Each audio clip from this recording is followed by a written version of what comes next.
Hello বন্ধুরা, আবারও চলে এসেছি তোমাদের সাথে একটা নতুন ভিডিও নিয়ে। আমি মন্দিরা ক্রিয়েশনে সকলকে স্বাগত। ঘড়িতে ডট বাজে 6টা বাজতে 10 মিনিট বাকি। ছেলেটাকে রেডি করিয়ে একেবারে তোমাদের সাথে চলে এলাম। ওকে জল বিস্কুট খাই দিচ্ছি। জিজ্ঞেস করলাম তুমি স্কুলে যাবে তো? বললো হ্যাঁ।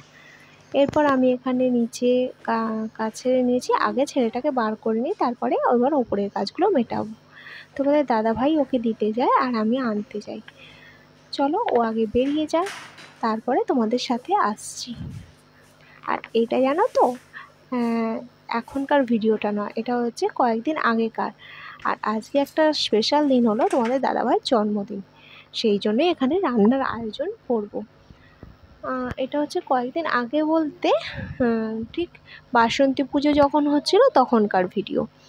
এরপরে দেখো ঘড়িতে বাজে ডট 6:15। আমি এখানে ঘরের কাজগুলো মিটিয়ে নিলাম, তারপর আমি যাব ওপরে, এরপর রেডি হয়ে বেরোবো।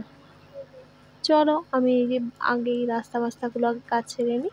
আর এই দেখো আমার এখানে কত কাঁচা ভেজানো, পরস্পর কাজগুলো সেরে তারপরে আসছি। একেবারে স্কুলের সামনে গিয়ে তোমাদের সাথে চলে এলাম। এখানে একটু বসে আছি, তাড়াতাড়ি আজকে যেহেতু ছুটি দিয়ে দেবে সেই জন্য। এটা হচ্ছে তৃষা, আর ওটা আরও সব বান্ধবীগুলো আছে পরপর। অনেকক্ষণ সময় কাটাবার পর ভাবলাম তোমাদের সাথে পাপানের স্কুলটা শেয়ার করি। ওই দেখো পুকুরের ওইদিকে যে বড় গোলাপি রঙের বিল্ডিং দেখা যাচ্ছে, ওইটা ঠিক আমরা এখানেই বসেছিলাম। আমি এখানে রোজ তো যাই না, যখন যাই এখানেই বসি। আর এখানে দেখো কত গাছপালা, আম গাছ, নিম গাছ, সজনে গাছ সবই আছে। আর আমরা এখানে আলোচনা করছিলাম যে এখানে একদিন ভূতেদের আড্ডা নিশ্চয়ই আছে, আমরা এখানে গল্প করি তো চলো এইসব নিয়ে আলোচনা করছিলাম। তারপর ছেলেটাকে স্কুল থেকে নিয়ে বাড়ি ফিরতে ফিরতে আমার প্রায় অনেকটাই দেরি হয়ে গিয়েছিল, 12টার কাছাকাছি বেজে গেছিলো। তারপর একেবারে থালা সাজিয়ে নিয়ে চলে এসেছি। আইটেমে ছিল, দেখো কিরম সাজানো হচ্ছে কমেন্ট করো। আইটেমে ছিল ভাত, 5 রকম ভাজা, ডাল, মাছের কালিয়া আর চিংড়ি মাছের মালাইকারি। আমি করেছিলাম যদিও বা চিংড়ি মাছের মালাইকারিটা, আর পায়েসটাও আমি করেছিলাম। বাকি টুকটাক যে রান্নাগুলো সেগুলো মা করেছিল।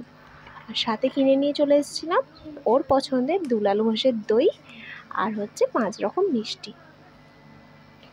তো আজকে ভিডিওটা আমার অনেকটাই দেরি হয়ে গেল। এরপর চলে আসছি সন্ধেবেলায় ওদের ক্লাবে, যেহেতু তোমাদের দাদা মেম্বার ওখানকার, তো চলে এসেছিলাম এখানে বাসন্তী ঠাকুর দেখতে। আগেও দেখেছি, মানে এটা হচ্ছে নবমীর দিন যতটা সম্ভব। আর এখানে একটু টুকটাক জিলিপি টিলিপি কিনাই খাওয়া হয়ে যাচ্ছিলো। আর এখানে প্রোগ্রাম চলছিল, কী চলছিল দেখতে বুঝতে পারছো, বাউল গান। তারপর আমরা এখানে খানিকক্ষণ বসে রাত্রি 9:30 বাজতে চলে এসেছিলাম। তো চলো এরপর তোমরা দেখতে থাকো, স্কিপ না করে। ঠাকুরের প্রতিমাটা কেমন হয়েছে অবশ্যই কিন্তু কমেন্ট করে জানি। আমাদের দুর্গা ঠাকুরটা কিন্তু এখানেই তৈরি হয়, মানে এই বাসন্তী ঠাকুরটা এখানকার বামুন ঠাকুরই তৈরি করে। আর তারপরে আমার পাপুর ভাইয়ের খেলা তো এখানে মাটিতেই খেলতে আরম্ভ করে দিয়েছে। তারপর এখানে অনেক রাত্রি হয়ে গিয়েছিল, যার কারণে আমরা বেরিয়ে পড়লাম। আমি কি ড্রেস পরেছি সেটাই তো তোমাদের সাথে শেয়ার করা হয়নি। এই দেখো এই ড্রেসটা পরে গেছি।